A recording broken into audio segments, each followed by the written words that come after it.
I know I can be violent if I need to. I don't want to. And isn't that truly the good person, the person who could do violence but chooses not to?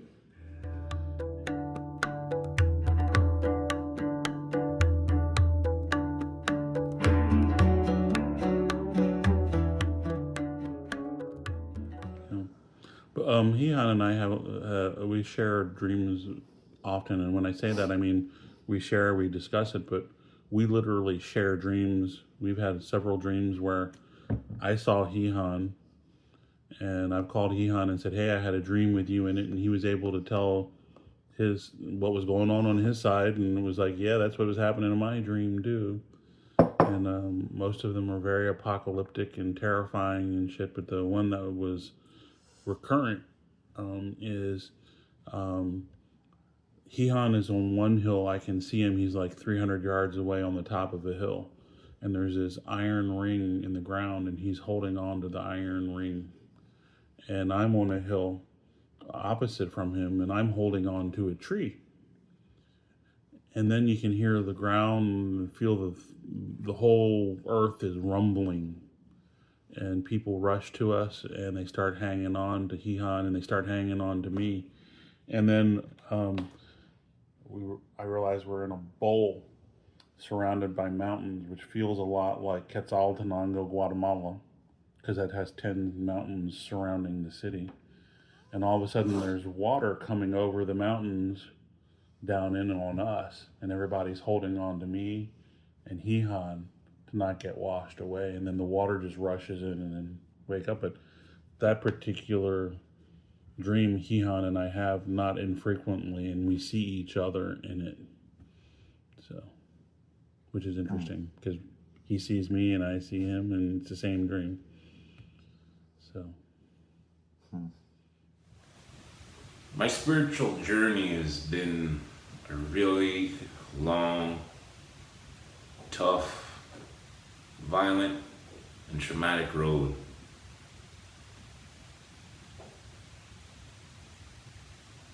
It began when I was young.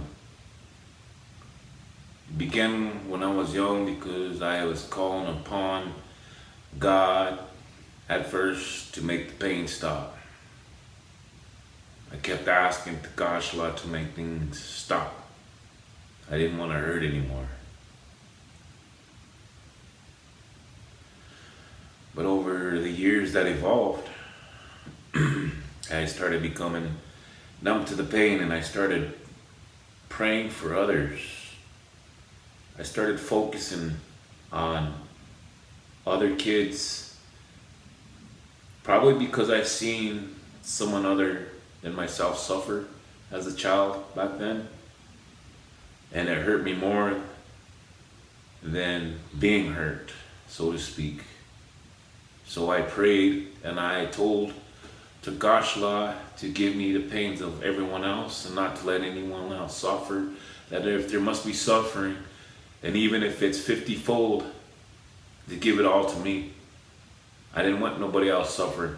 I remember those prayers as a young boy. And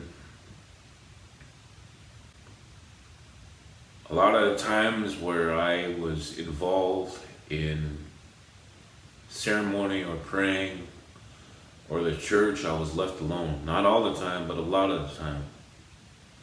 I got to do a lot of young things as a kid.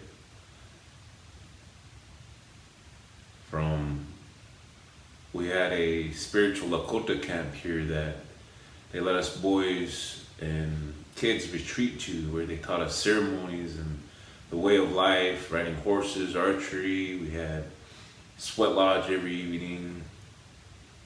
We had storytellers, Lakota language speakers, and we camped pretty much most of the week, and that went on for 3 or 4 weeks every summer. I was left alone at those camps because I wasn't around the adults. I was away from what was hurting me. It's the same thing with church. Once church tricked me into coming in for a donut and some Kool-Aid, I began getting involved in church as a young boy because I was away from the pain, and I was around people who are trying to do better. I was around kids who could be kids. I could be a kid. My path just evolved along that route where I continued to endure a lifetime of trauma, of pain. I know I can be violent if I need to. I don't want to. And isn't that truly the good person, the person who could do violence but chooses not to?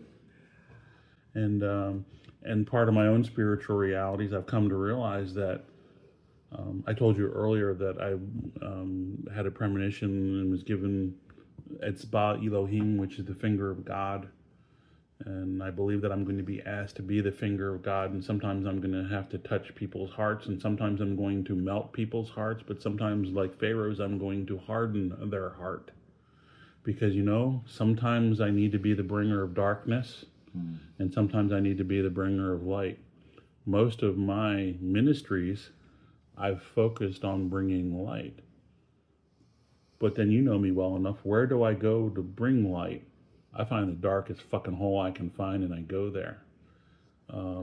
I have the drug dealer tell me that there's a young woman being prostituted against her will, and I go do something about it because I can't not do something about it. But I can tell you that when I was dealing with that pimp, with that young woman being prostituted, I wasn't bringing him light. I was bringing him some tough truths. So.